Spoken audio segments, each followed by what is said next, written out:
Milagros desde la Z, cada noche de lunes a viernes y a partir de las 7, solo por la Z101, siempre pensando en ti. Buenas noches, amables oyentes, bienvenidos y bienvenidas a Milagros desde la Z. Hoy martes 9 de abril del año 2019, yo soy Julio Cordero. Yo Milagro de X-Voz, las 7 menos un minuto. Sí. Y comenzamos a pensar. Creo que tenemos en la línea a Edith Feble.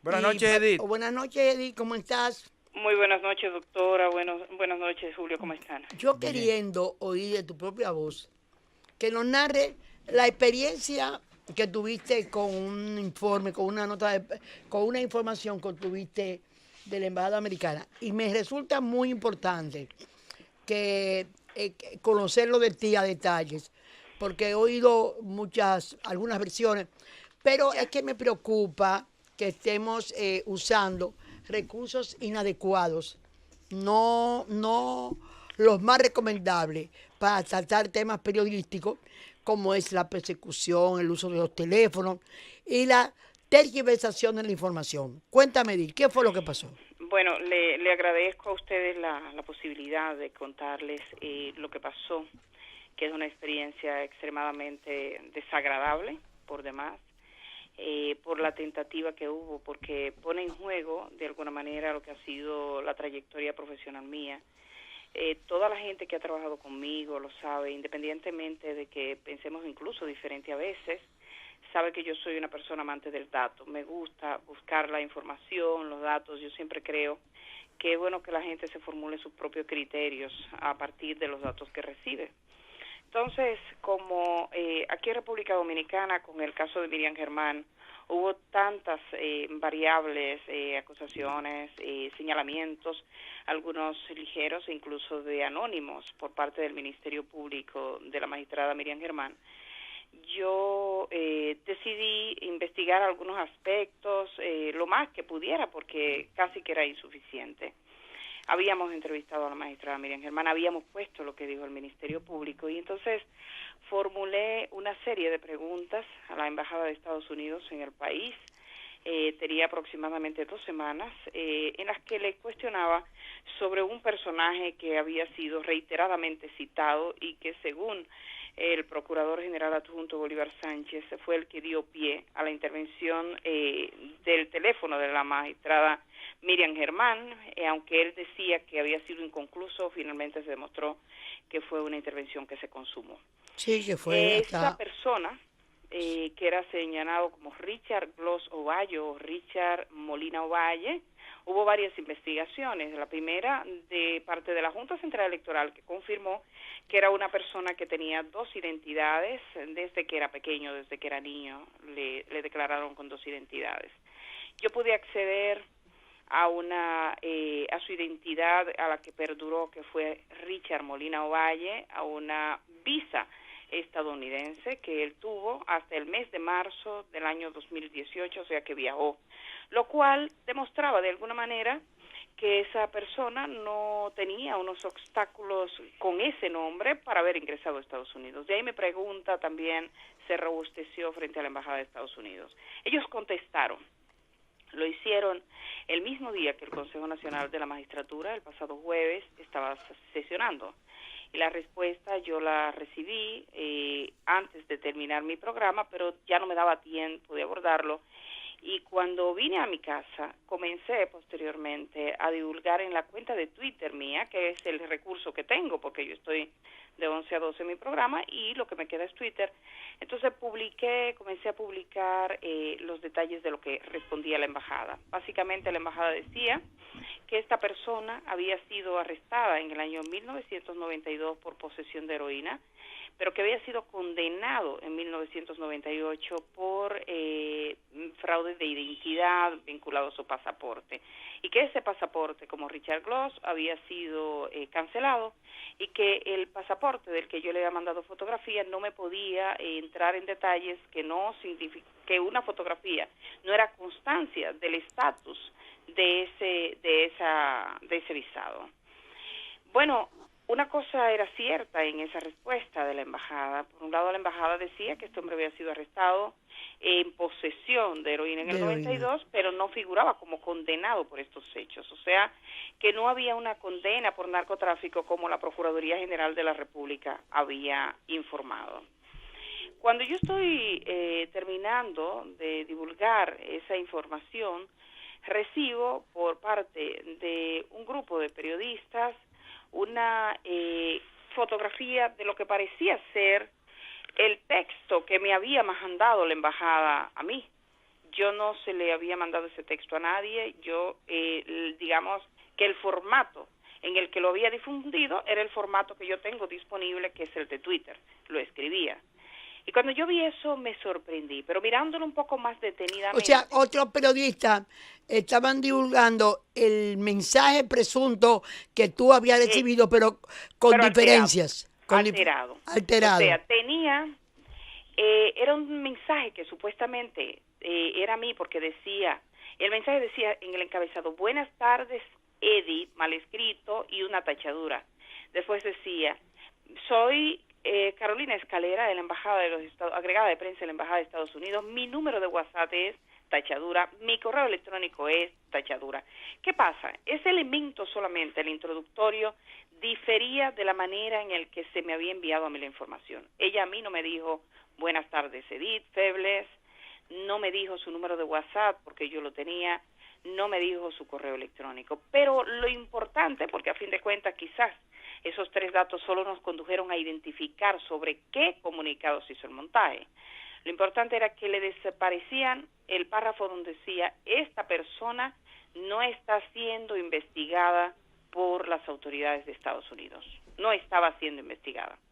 Y la Procuraduría había dicho que sí que estaba siendo investigada, entonces eso estaba borrado. Y aparecía como que me lo había mandado a mí, de modo que yo quedaba como que yo estaba dando una información inexacta.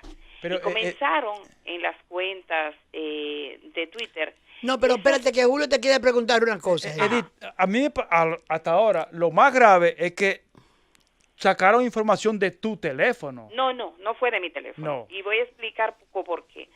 Bueno, después le cuento lo que pasó en Twitter, pero te voy a decir de dónde viene la suplantación. Okay. Yo cojo esa información alterada, ¿verdad? Que parece indicar que soy yo, pero no soy yo, y se lo mando de inmediato a la embajada estadounidense. Porque obviamente está circulando un mensaje que me está atribuyendo, y yo le digo, bueno, esto está circulando y yo no le he mandado a nadie el mensaje que he recibido, pero tampoco es literalmente el mensaje. Claro que ellos están sorprendidos, pero todavía en ese mismo momento no sé dónde viene. Pero a los 10 minutos yo recibo por parte de una persona vinculada al Ministerio Público una fotografía de una carta de la embajada dirigida a la periodista de Noticias SIN, Aris Beltré. Y decía: buenas tardes, Aris Beltré, soy Carolina Escalera, mi número de WhatsApp es... Sobre la carta de Aris fue que se hizo el montaje. Claro. Entonces yo cogí el texto de Aris Beltré, se lo mandé a la embajada y se lo mandé a Alicia Ortega, que es la directora de Noticias SIN. Y le dije: Alicia, yo te estoy mandando eso porque yo no tengo por qué tener el texto de Aris. ¿De dónde sale un texto de Aris cuando Aris todavía no lo ha difundido en Noticias SIN? Y Alicia me dice: no, yo voy a averiguar. Yo averiguo. Finalmente, Alicia me manifiesta que de Noticias SIN no había salido ese texto. Entonces, la clave para saber a quién Aris le había dado el texto era Aris. Sí. Porque fue sobre el texto de ella. Entonces, Aris dijo, yo mandé, y ella fue a mi programa y lo dijo y está disponible. Yo le entregué eso a mi canal y pude demostrar que solo se lo mandé a ellos y de allá no salió. Y se lo entregué a la directora de prensa de la Procuraduría General de la República, Julieta Tejeda. Y dice Aris, delante de mí, Julieta se lo mandó a otra persona y le dijo: mira lo que está diciendo la embajada. Hay un dato que ella no lo dijo en mi programa y lo agregó en otro donde habló, que Julieta dijo: lo que me preocupa es que dice que no está siendo investigado en la República Dominicana, en Estados Unidos. Justo el texto que después desaparece. Yo no puedo decir que sea Julieta que hizo eso. Obviamente, cualquier indagatoria tenía que comenzar sobre el texto de la periodista Aris Beltré. Aris dice que solo lo mandó a SIN y que solo se lo mandó a la directora de prensa de la Procuraduría, pero yo lo recibí posteriormente de más personas. Yo no entiendo cómo fue que el texto de Aris apareció en la redacción de 2 medios de comunicación que yo tengo identificados, apareció en la mano de un abogado que yo tengo identificado y apareció en un grupo de WhatsApp. Entonces eso se regó. Obviamente Aris ha dado su manifestación y he hablado con la gente de SIN. A ella se le comunicó desde la Procuraduría que ellos no fueron y que indagarán.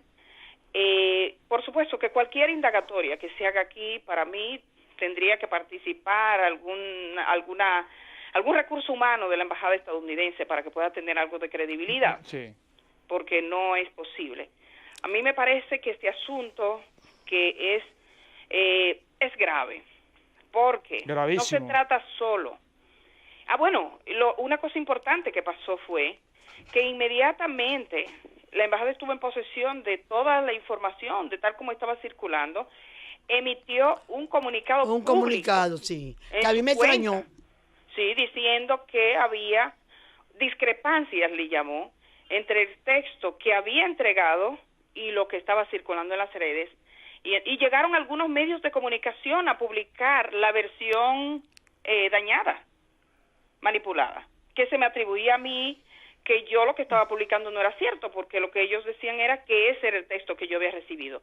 Un arroz con mango de difícil comprensión para la mayoría de la gente, pero que yo, en resumen, lo que le digo es que era una distorsión que lo que buscaba era hacerle creer a mis lectores que yo estaba mintiendo. Claro. Quitarte credibilidad. Claro. Felizmente la tienes, eso no se Na- quita. nadie te la quita, Nadie Edith. te la puede quitar. Hay cosas que se han construido con muchos años de exposición frente a la comunidad, frente al público, frente a los medios de comunicación, y eso no lo vas a perder. Las A mí sospechas me- se van a ir por otra parte. A mí me preocupa, doña Milagros, yo le digo la verdad. Yo pude, afortunadamente, porque le agradezco a SIN que me testificó cómo ocurrieron las cosas, a la gente que desde el Ministerio Público actúa de manera distinta. Pero lo que a mí me preocupa, además, es que estamos hablando no de una cueva, no estamos hablando de que un particular quiso hacer eso. Estamos hablando que las principales sospechas y los principales caminos conducen a un organismo que tiene que ser garante en este país de la seguridad de la gente, de sus libertades y de la verdad, del órgano que va y acusa ante los tribunales de la República, que puede poner en juego la libertad, el honor y los bienes de una persona.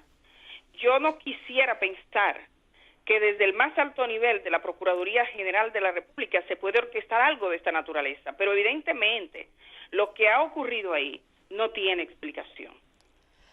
Edith, Bueno. y si eso eres tú, que eres una periodista conocida, Con prestigio, con prestigio, al que es muy difícil moverla. imagínate el común, el que no tiene acceso a los medios, el que no puede protestar.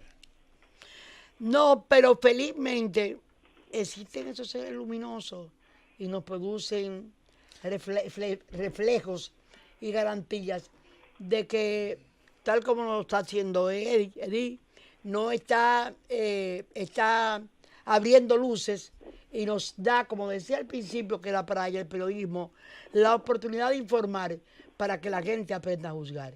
Y yo te aseguro que no tienes que decir más nada, pero aquí Julio y yo estamos jugando qué fue lo que pasó. Claro. Sí, Por yo creo que a la supuesto. mayoría parte de la gente le queda un poco claro. Bueno, Sí. un abrazo, Edith. Edith, gracias y Muchísimas estaremos, gracias. te ponemos en la mira. Gracias. Para Que cualquier no fuiste cosa de que la pase. mira, pero te ponemos en la mira nosotros. Y yo Gracias. espero que se cambie de rumbo, porque mi madre decía que la mala fe no sirve para devoción. Sí, así Por mismo supuesto, es. por supuesto que Así hay que mismo cambiar es. de rumbo, por supuesto que sí. Edith. Que esa gente, incluso quien lo haya hecho, que sepa que ese procedimiento no es un procedimiento correcto. Y yo creo que se les olvidó que era la embajada de los Estados Unidos. Ya no tiene. No, porque ya- es que creen que cualquier cosa se puede hacer. Se puede violar hasta la misma ley con la que se rige. Se Sí, no puede puede hacer y se puede hacer cualquier tipo de lectura para después abandonarla y coger otra cosa. Pero- Se puede pero- hacer cualquier cosa y sin embargo no han podido mover la fe y el afecto a la persona querida que este país ha aprendido a enseñar que ha respetado. ¿Ok, querida? Pero fíjese hasta lo que llegaron Gracias. para tratar de desprestigiar a Miriam Germán, porque no Sí. solamente Edith. No, es en cuanto a eso. A ella Muchísimas se me gracias. refería. Gracias a Un ti, Edith. abrazo, Gracias por tomar Hasta nuestra luego. Gracias. llamada. Bye, pasen buenas. Gracias. Wow, yo estoy en shock. Yo no sabía que este país daba para tanto. De verdad. Ese procurador es un- Estamos en el aire. Bueno, vamos a hacer una pausa y Milagros desde la Z. bueno, ya estamos de vuelta con ustedes y tenemos en la línea al doctor Manuel Conde, abogado de la barra de la defensa del ex senador Jesús Vázquez Martínez, Chubasque. Buenas noches, Manuel. Buenas, Manuel. Muy buenas noches, doña Milagros. Buenas noches, Julio. ¿Cómo ha estado esa audiencia en el día de hoy? Bueno, bastante interesante. Cuéntanos. Bueno, de entrada, debemos decir que este caso se ha fundamentado en varias premisas falsas. La primera, vamos a decir que es en el hecho de que Jesús Vázquez Martínez, la única actividad productiva que realizaba era la política. Era su paso por el Senado desde 1994 hasta el 2010. Resulta que en el día de hoy eso quedó totalmente desmontado con la misma prueba presentada por el Ministerio Público. ¿Qué es lo que estamos diciendo? Que en los informes que el Ministerio Público aportó como prueba a cargo, resulta que aparecen varias transferencias bancarias en las que se establecen conceptos como compra de coco, compra de arroz, venta de ganado, así también varios cheques en los que se consignan estos conceptos. De manera que en la misma prueba aportada por el Ministerio Público se encuentran los elementos suficientes para derrotar la acusación presentada por Que había más actividades, más producción. es claro que esa tesis sobre la cual se monta el Ministerio Público para imputar a Jesús Vázquez Martínez Chu, efectivamente es derrotada por su propia evidencia. De ahí constan varios cheques que evidencian que efectivamente recibía ingresos significativos por esas operaciones, que son las operaciones que él ha realizado toda la vida. Y se estableció en la audiencia del día de hoy que desde 1975 Jesús Vázquez Martínez se dedica a las labores agropecuarias, es un productor reconocido. Se presentaron pruebas varias, en las cuales, por ejemplo, figura que le suplen varias veterinarias de la zona, desde los años 98, otras desde épocas anteriores, y que certifican que efectivamente él es un productor agropecuario. Se presentó un cheque, por ejemplo, al señor Bencosme, Daniel Bencosme, que es aportado por el mismo Ministerio Público por concepto de compra de ganado. Y este mismo señor también se presenta una certificación en el día de hoy en la que él dice que le ha comprado en un periodo de varios años más de 6 millones de pesos en cabezas de ganado. Y eso lo aporta una buena parte de estos documentos el mismo Ministerio Público. También figuran pagos de la pasteurizadora Rica, que es una empresa reconocida a nivel nacional. Claro, muy reconocida. Que acredita que él compraba leche al señor Jesús Vázquez Martínez. De manera que en el día de hoy se desmorona la tesis fundamental del Ministerio Público, la cual pretende indicar que Jesús Vázquez Martínez no realizaba ninguna actividad económica y que no podía sustentar el patrimonio, el magro patrimonio que ha acumulado en los años de vida productiva. Vale decir también que más del 90% de las propiedades de Jesús Vázquez Martínez fueron adquiridas antes de la fecha del supuesto hecho que se le atribuye, que fue el año 2004. Más del 90%. Más del 90% de esas propiedades. De manera, y otras se hicieron transferencias posteriores, pero fueron adquiridas con anterioridad. Pero en derecho lo que se puede probar. Pero esas propiedades fueron presentadas como que fueron adquiridas fruto de actividades ilícitas. cosa que, reiteramos, quedó totalmente derrotado con la evidencia que se le enrostró en el día de hoy y la que se seguirá estableciendo posteriormente. Manuel, ustedes ayer solicitaron la presencia del procurador y del director de la DGI. Ya sabemos que el magistrado dijo que no lo permitió. Pero la pregunta, ¿el magistrado dio una explicación de por qué no? Mira, el artículo 300 del Código Procesal Penal, modificado por la ley 1015, trae, especialmente la ley 1015, trae una novedad. Y es que te dice que cuando se presenta el escrito de defensa, los abogados pueden seleccionar la prueba que quieren reproducir en la audiencia preliminar. Porque hay que entender que la audiencia preliminar es una audiencia sencilla, a la que solamente se le aplican las leyes del juicio o las reglas del juicio, sí, aplicados a la simplicidad de esa audiencia preliminar, que es una audiencia que versa sobre todo sobre la suficiencia, la legalidad de la prueba y lo bien o mal soportada o lo legal de la acusación que se ha presentado. Entonces, como una audiencia sencilla, las partes hacen como una selección de aquellas pruebas primordiales que pretenden reproducir en la audiencia. Nosotros hicimos uso de esa prerrogativa legal y seleccionamos a varias personas que entendíamos que era esencial su testimonio. Ahí ofrecimos, por ejemplo, como un testigo al agrimensor que realizó las pericias sobre las propiedades de Jesús Vázquez, con la que nosotros estamos probando que él se dedicaba a la actividad agrícola y donde se certifica dónde están esas propiedades, el origen de esa propiedad y demás. También ofertamos a Magín, al director de Impuestos Internos, por lo siguiente, porque el Ministerio Público obvió las declaraciones que se dieron ante la renta, en la que también queda establecidos los ingresos que obtuvo Jesús Vázquez Martínez en su actividad productiva. O sea, perdóname, la Procuraduría en su acusación obvió totalmente las declaraciones de la renta, de los de impuestos internos. de impuestos. Es así, todo lo que es actividad económica de Jesús Vázquez estaban ahí, al alcance del Procurador General de la República, y esa información no la utilizaron o simple y sencillamente no la requirieron. Pero como yo decía anteriormente también, aunque nos estemos saliendo de la pregunta, sí, ellos también aportaron pruebas que no usaron en la argumentación de su acusación, pero la aportaron, donde se establece la actividad, las demás actividades económicas de Jesús Vázquez. Es decir, ellos aportaron pruebas también que obviaron, que no usaron para montar una tesis falsa de que la única actividad productiva que tenía Jesús Vázquez era su actividad ¿Y funcional. cómo se equivocaron así?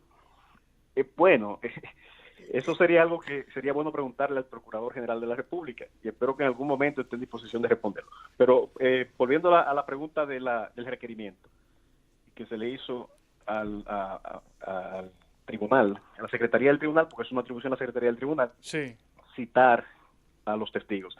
Lo que hicimos fue uso de la prerrogativa que establece el artículo 300 del Código Procesal Penal, de usar esa muestra de prueba, y dentro de esa muestra de prueba estaba Magín, estaban 4 testigos más que está el Procurador General de la República y 4 testigos más que entendíamos que eran útiles para esta fase del proceso.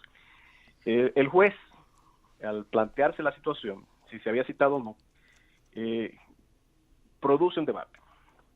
Entonces, en ese debate el Ministerio Público se opone a la presentación del procurador. En nuestra experiencia como abogados, regularmente los fiscales que intervienen en la fase preparatoria, haciendo la investigación, suelen ser presentados por la parte acusadora como una prueba a cargo. O sea, eso es algo natural que ocurre aquí en toda parte del mundo. Si hay una persona que participó en la investigación, se suele aportar para que explique al tribunal sobre el objeto de su investigación y el alcance de sus investigaciones. O sea que nosotros lo que estamos haciendo es presentando un testigo que pudo haber sido útil para ellos, tal vez. sí. Lo que pasa es que tal vez el resultado no era el que ellos esperaban. Por eso no lo aportaron ellos como testigos y tal vez por eso, y estamos partiendo de conjeturas, tal vez por eso se opusieron de manera radical a que se presentara. vuelvo y digo, esto es otra de las cosas que abren un interrogante. Si fue el que presentó la acusación contra Chu Vázquez, él hubiese sido un testigo ideal para el Ministerio Público. Y por eso despierta suspicacia el hecho de que no se negaran de manera radical a que él se presentara. Pero bueno, el debate se produjo y el juez tiene una visión particular sobre la reproducción de prueba testimonial en el proceso. No compartimos su punto de vista, pero la manera de uno no compartir la visión de un juez son los recursos. Entonces, cuando él analizó el caso, sometió a varios test, la solicitud de citación, el test de esencialidad, el test de pertinencia, son análisis que se realizan a la solicitud para ver si es procedente o no en el momento, y a su juicio entendía que no pasó el test de esencialidad. Entendía que con lo que se había aportado hasta el momento, o lo que se estaba aportando, se pretendía aportar, era suficiente. Esto no quiere decir que el juez rechazó ese testigo, porque todavía no está en el momento de analizar si esa prueba es admitida o no, que esperemos que no se refiera siquiera a eso, porque entendemos que vamos a ser favorecidos con auto en el lugar. Lo que dijo es que entendía innecesario en este momento que se presentara en la audiencia preliminar. De eso trató el debate. Y el juez entendió que en este momento no era necesario ajustarse a las reglas de la sencillez de la audiencia preliminar. Esa fue la decisión de los jueces y del magistrado. Bueno, pero me alegro mucho lo que nos has contado de la tarde de hoy. Estaremos dándole seguimiento. Seguimos. ¿Ustedes piensan utilizar los 5 días que le tocan? Mira, el proceso no es cuestión de uno agotar tiempo, sino en el tiempo que se nos da hacer el mejor uso posible. Hasta el momento estamos caminando a buen ritmo. Si necesitamos los 5 días, vamos a hacer uso de esos 5 días. Vienen cosas bastante contundentes en la audiencia de mañana, por ejemplo. Se seguirá con la exposición de la defensa y de las demás premisas falsas sobre las cuales construye su caso el Ministerio Público. Se le darán los golpes finales, totales y definitivos, para dejar claramente establecido que Jesús Vázquez Martínez no es que debe dárselo un auto en no lugar, sino que se quede claramente establecido que nunca debió estar en ese proceso. Muy bien. Manuel, muchísimas gracias. Gracias, Manuel. Bueno, a la orden Encantada. siempre. Buenas noches. Muchas gracias. Buenas noches. Vamos a la pausa, ¿verdad? Y volvemos de una vez. Milagros desde la Z. Julio, ayer estábamos comentando lo de el avión este que apareció en un cañaveral, que se dice que ya saben quién fue el piloto, aunque no han dicho el nombre, y parece que la gente se escapó después de cargar posiblemente droga, pero se habla de que para eso fue que se compraron los tucanos, pero hoy ha salido en la prensa algo sorprendente que nosotros comentamos ayer, que los tucanos sin radar era una cosa inútil, ¿verdad? Porque eran elementos que se complementaban. Y sucede que la prensa ha dicho, primero, los tucanos han sido un problema que todavía está en la justicia, por corrupción. Hasta un jefe importante de la Fuerza Armada han implicado eso. Pero que los tucanos, para la seguridad, se le puso un impuesto, inclusive al sector turismo, no se echan las habitaciones, para pagarlo. Sí. Recuerdo eso como ahora. Y para complementar todo ese aparataje, y te recuerda que el colombiano que hizo las compras de los tucanos, que eran en Colombia para otro fin. El contrato de los aviones que compró Colombia, de los tucanos que compró Colombia, estaba en internet. En internet entramos y lo vimos. Sí, y entrevistamos al general Al jefe. que lo negoció. Pero además, había $1 millón de dólares de diferencia por cada avión. Aquí más caro. Aquí más caro. Y los de allá tenían más cosas. Pero los de allá tenían más cosas. Tenían armas. Sí. Porque eran para... Pero se complementaban los tucanos con un equipo de radares. Oye lo que dice, para que tú sepas esto. Equipos adquiridos por 57 millones de pesos no son instalados. Óyeme, Julio, ¿tú sabes lo que comprar 57 millones de pesos y no instalarlo? estos aparatos complementaban a los tucanos contra los narcos. Entonces, era para ganar una comisión que compraron los... Doña, dos razones para comprar los tucanos. No, pero los tucanos no, yo estoy hablando ya de los radares. Sí, pero los tucanos. Sí. Dos razones. Primero, para ganarse una comisión, como en efecto se la ganaron y hay un escándalo mundial. Y segundo, para justificar. Comprar los tucanos. No, para justificar una supuesta lucha contra el narcotráfico. Y fíjate aquí, el general, no instalaron 57 millones de dólares, no se instalaron, son delincuentes, Julio. El general con el que nosotros conversamos de Colombia nos dijo muy claramente, un tucano sin radar es una avioneta de paseo. De paseo. Lo dijo muy claro. Y yo vuelvo a preguntarme, a hacerme la misma pregunta que llevo años haciéndomela. ¿Qué funciona en este país? ¿Qué funciona, doña? Pero déjame decirte una cosa que dice. Lo voy a leer así. La compra de los equipos de mediano alcance, modelo 2006, ATARE, era parte del proyecto del sistema de radares armadas de las Fuerzas Armadas, declarando la seguridad nacional, emitido a través del decreto número 211-12 del Poder Ejecutivo. O sea, del Poder, era el presidente en ese entonces, Leonel Fernández. La penetración de dos aeronaves de forma irregular por la zona del este del país hace resurgir el debate sobre la necesidad de implementación de estos equipos que fueron adquiridos por 57 millones de dólares. Ahora, Julio, si esos 57 millones de dólares tienen tanto tiempo sin instalarse, explícame, ¿van a servir?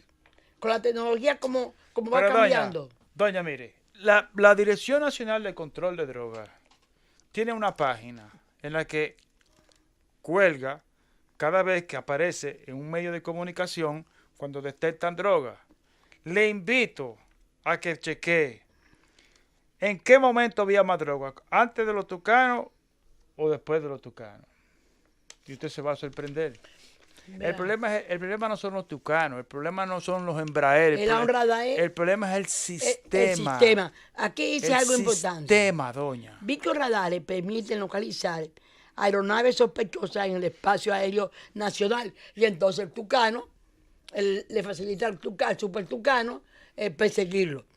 Entonces, pero en el año 2009, las autoridades dominicanas y de Israel suscribieron un contrato que involucró el pago de 44 millones, 34 millones de dólares del contrato inicial y 10 de una adenda, pero desde el presupuesto del 2012 no se consignan fondos para el proyecto.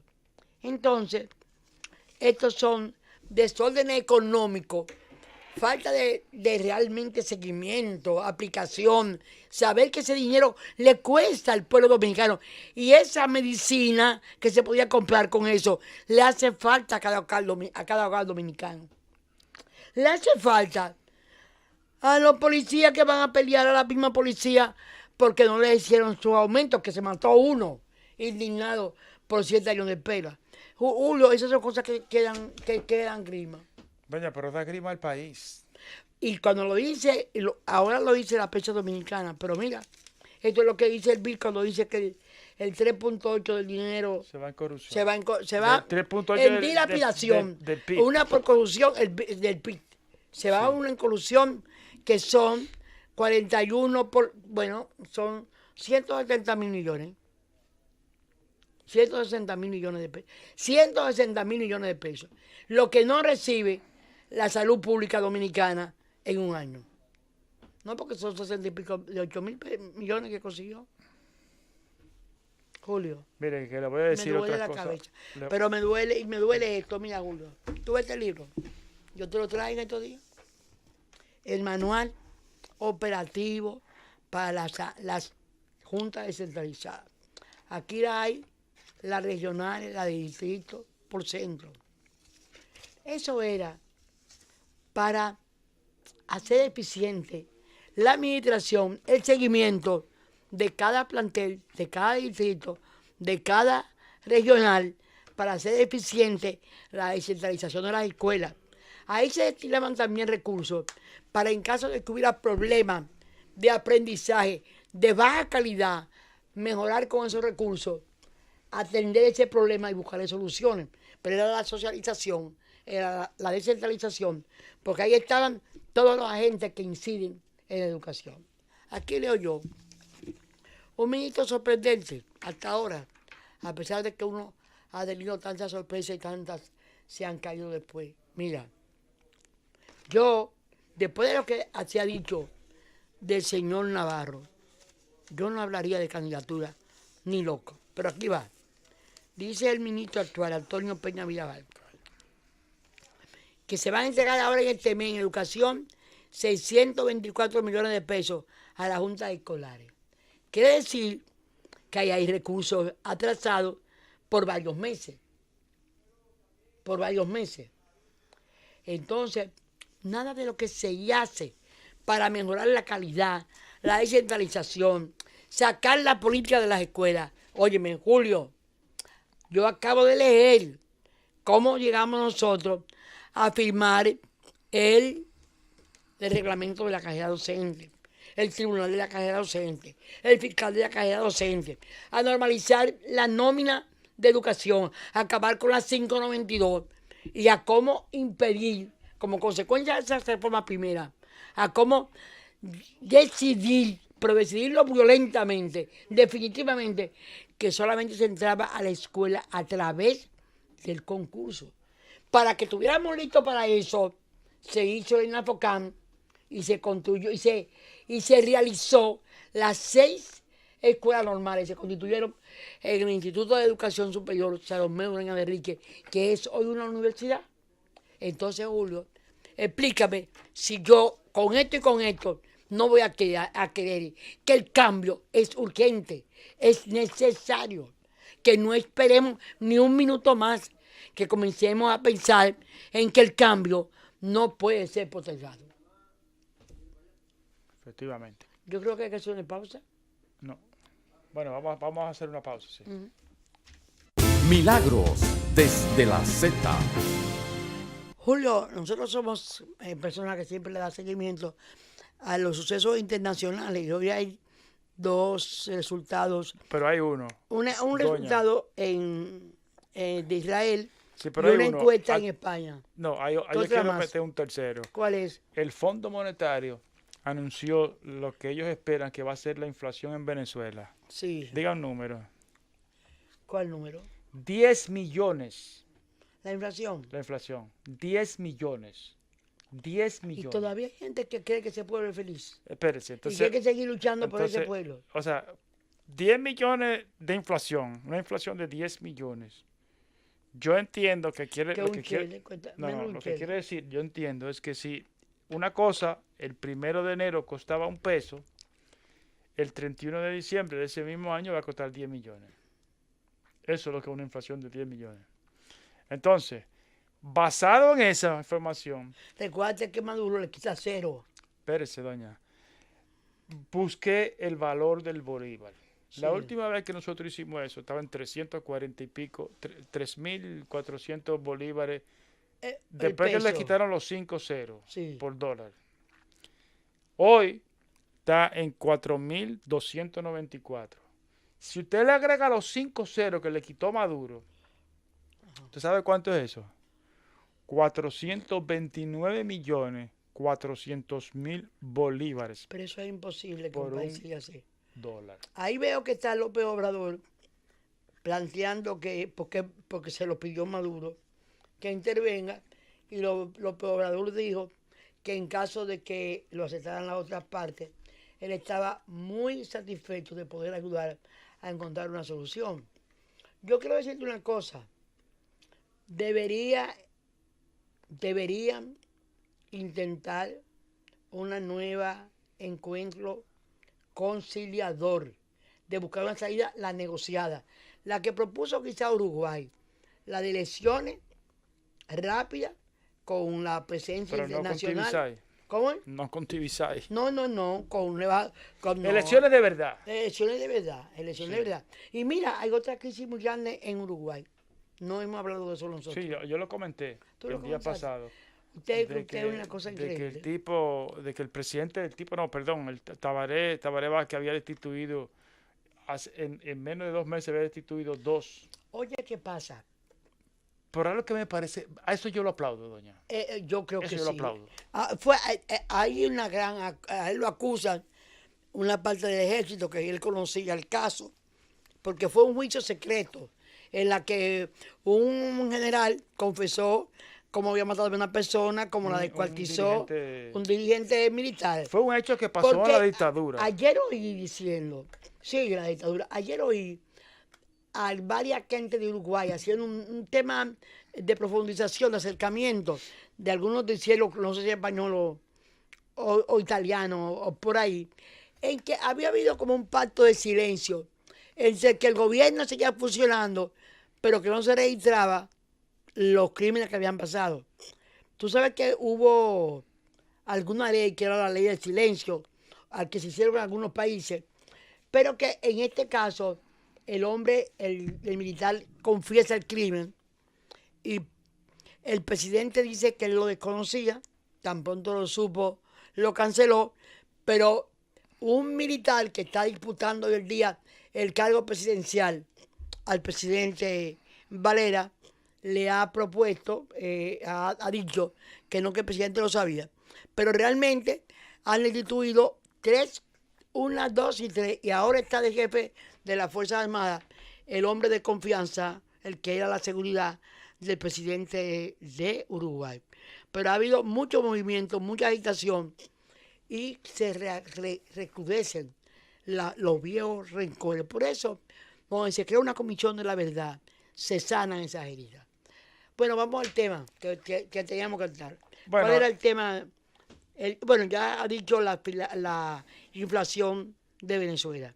Ya comentábamos lo de López Obrador, No, dispuesto a mediar a solicitud ya de Maduro, pero él ha puesto como condición que sea una medición entre los. Te quiero recordar que tanto él como México como Canadá se asumieron a la posición de Uruguay de medición con nuevas autoridades electorales, con unas nuevas elecciones y con observación internacional.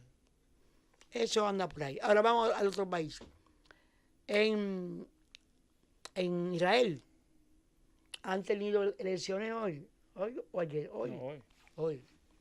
Las elecciones han quedado muy parejas entre Netanyahu y el contrincante, que era un militar también, Benny Gantz. de mucho prestigio, había sido ministro de las Fuerzas Armadas y también creo que de Comercio, Jefe de Estado Mayor. jefe de Estado Mayor, y las elecciones parece que han quedado empatadas y que dependen de los partidos pequeños. ¿Cuál va a tener la habilidad de formar gobierno? Pero ha sido dura la experiencia para Yo Netanyahu. lo que quisiera que me explicaran es lo siguiente. Benjamín Netanyahu, el actual primer ministro, que además, si llega hasta julio siendo primer ministro, sería un récord el primer ministro Más largo, de longevo. más larga duración. Pero lo que yo quisiera que me expliquen es esto. Benjamín Netanyahu es la extrema derecha. Benny Gantz, el general, es moderado. Así como la prensa israelí, así como dice, el moderado. Pero Y de hecho, según los analistas, a este momento, en términos de votos, está muy empate. Entonces, y ambos se han declarado ganadores. Y ambos han dicho, ya estoy formando gobierno. sí. Pero lo que están diciendo los analistas es que la coalición de izquierda Laborista, está más unida, consolidada. sí, que la de derecha. Es decir, la de izquierda. Lo que yo quiero que me expliquen es lo siguiente. Los comerciales de Benny Gantz dice el New York Times que los anuncios De campaña. de ambos eran hipermachistas. Pero en este de Benny Gantz se hacía hincapié en su éxito como militar y se exhibía la cantidad de objetos, ¿cómo es que los militares dicen objetivos destruidos y terroristas muertos? Y decía el el periódico que era horrible. Además, campaña. Un periódico pro judío, sí. Como el New York Times. Qué extraño, pero Israel es un país. Pero eso, doña, a mí me... Es la lucha por el poder. ¿Por qué traigo esto a colación? Porque nosotros no tenemos familia en Israel y no nos debe importar, o sea, tenemos poco comercio. Pero ¿qué pasa? Lo que está pasando en Israel es una réplica del mundo entero. Doña, hay una derechización. Bolsonaro fue a Estambul. Sí, a las elecciones. Y miren lo que pasa, doña. Esos fracasos de los regímenes llamados de izquierda, como por ejemplo el de Maduro, terminan afectando el sector progresista. El péndulo político se mueve al otro extremo. Al otro extremo. El movimiento pendular de la política. Me apena de verdad que Israel, que en el Medio Oriente es quizá la única o la voz más sólida desde el punto de vista democrático, donde hay elecciones, donde hay democracia, independientemente de si usted quiera o no quiera ser israelita, eso es otra cosa, pero hay una democracia. No hay una monarquía. No es lo que yo quiera hacer.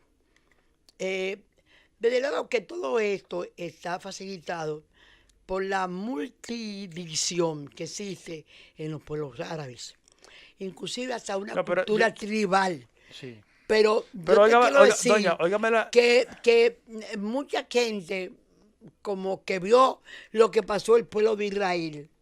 Entendemos su furia por defender su terreno, pero también la falta de actitud. Señores, al primer ministro asesinado fue porque quería el entendimiento con los países árabes. Pero espérese, yo me estoy yendo por otro lado. Yo me estoy yendo por el lado de que usted, o sea, obviamente, cuando uno habla del Medio Oriente, se levantan es muy fácil levantar las pasiones. Y uno es pro árabe, y otro es pro Israel, y otro es pro no sé quién, y pro chiita, pro suní, etcétera, etcétera. Yo lo que estoy diciendo es que me apena mucho que Israel, que es un país que no conoce dictadores, todos han sido democracia desde su fundación. Es verdad que fue el otro día. Pero no es como Arabia Saudita, que tiene una monarquía totalmente corrompida, y ahora le cuento por qué digo eso, que utilice, o sea, los anuncios, los comerciales, sean como tan... Porque como ellos han vivido bajo el acoso de que no se conocen como Estado por los pueblos que los circundan. Porque además ellos han tenido una manera de organizarse y de producir mucho más eficiente que los otros. Pues ellos sienten el radicalismo. El radicalismo es un elemento innato de su supervivencia. Aunque no quiere decir que no hayan tenido gobernantes maravillosos como Simón Pérez y como fue el líder importante. Doña Golda Meir. Pero y Golda Meir. Y David Ben-Gurión. David Ben-Gurión. Eran gente que parecían que venían de la Biblia. Sería legendario. Pero ahora que estamos mencionando el Medio Oriente, antes de pasar a España, que usted quería hacer Hay que caer porque se nos va yendo la hora. Sí. Yo decía que Arabia Saudita era un país muy, muy corrompido. El príncipe, ¿cómo se llama? El príncipe... el que asesinó Sí. A cada hijo de Khashoggi, del periodista asesinado, le están entregando, lo están compensando con alrededor de $70 millones. Entre efectivo, son 4 hijos, entre efectivo y viviendas y privilegios, para mantener el silencio. Fíjese cómo el dinero, fíjese lo bajo que hemos caído. Eso. El dinero lo compra todo. Y lo compra todo. Y esa es una de las partes que compraron. Por las cuales los árabes no son lo que deberían ser. Tanto petróleo, tanta cultura. Oye, hay que ver lo que fue el mundo pérsico, lo que fue las culturas que crearon esos países. Óyeme, y esta cosa terrible de no entender. Pero fíjese lo que yo estoy diciendo. Occidente, con Estados Unidos a la cabeza, se arrodilla ante los millones árabes. Y ahora sí Bueno, España acaban de publicar una encuesta. Estamos a 18 días de las elecciones españolas. El PSOE tiene un 30%. Debo decir que explicaban en esa encuesta que el 40% de los españoles no tenía decisión de voto. El 30%, el PSOE tenía 30%, había descendido 2 puntos porque tenía un 32%. El segundo partido, que es el PP, el Partido Popular, 17, o sea, casi lo dobla el PSOE. 19 Ciudadanos, 13 Podemos y 11 el grupo derechista que creció muchísimo y que hizo posible la toma por PP y Ciudadanos del gobierno de Andalucía, a pesar de ser el gobierno todavía soy una mayoría. Entonces aquí lo que se ve es un juego de acuerdos intrapartidos, al menos que no pase que ese 40% o 42% tome una decisión de aquí a 18 días. Pero esa es la situación en España. Señores, se acabó el programa. Dice el Nacional que Miguel Vargas se quedan sin funciones del PRD con la decisión ratificada por el Tribunal Superior Electoral. Bueno, Son las cosas de esta política. Buenas noches. Hasta mañana. bueno, al fin. Milagros desde la Z.